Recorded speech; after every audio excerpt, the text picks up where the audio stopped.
Maling akala number 14. Letter A. Isa ka ba sa mga nanggalaiti nang makita mo ang video na ito na kung saan ay pinagbabasag ang mga inukit na larawang ito?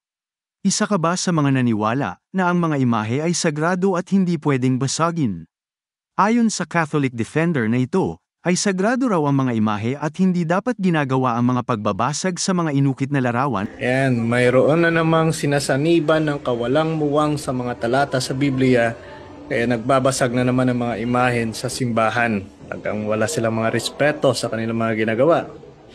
Bago po tayo magpatuloy, basahin muna natin itong talata. Ayon nga po sa ating Panginoong Hesukristo, Matthew 7 verse 6, huwag ninyong ibigay sa mga aso ang banal na bagay. Baka pagkatapos ay kayo pa ang balingan at sakmali nila.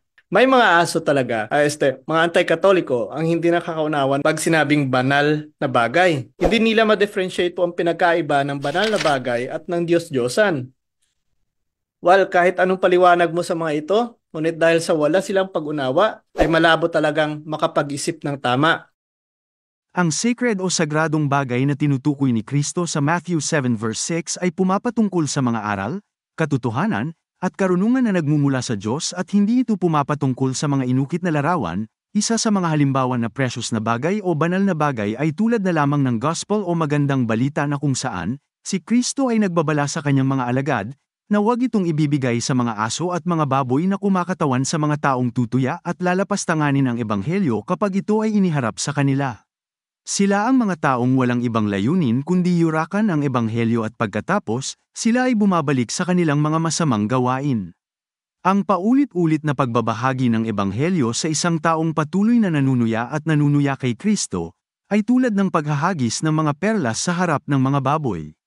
Makikilala natin ang gayong mga tao sa pamamagitan ng pag-unawa, na ibinibigay sa ating mga mananampalataya, walang iba kundi ang mga tumanggap at nanampalataya kay Kristo. Tayong mga totoong Kristiyano ay tumanggap ng Espiritu na nagmula sa Diyos at hindi ang Espiritu na nagmula sa sanlibutang ito. 1 Corinthians chapter 2, verses 10 to 15. Kaya nga, kami ay nangangaral hindi sa pamamagitan ng karunungan ng tao kundi sa pamamagitan ng Espiritu. Ang ipinapaliwanag namin ay mga katotohanang espiritual para sa mga nagtataglay ng Espiritu. Sapagkat ang taong hindi nagtataglay ng Espiritu, ay hindi kayang tumanggap ng mga kaloob mula sa Espiritu ng Diyos.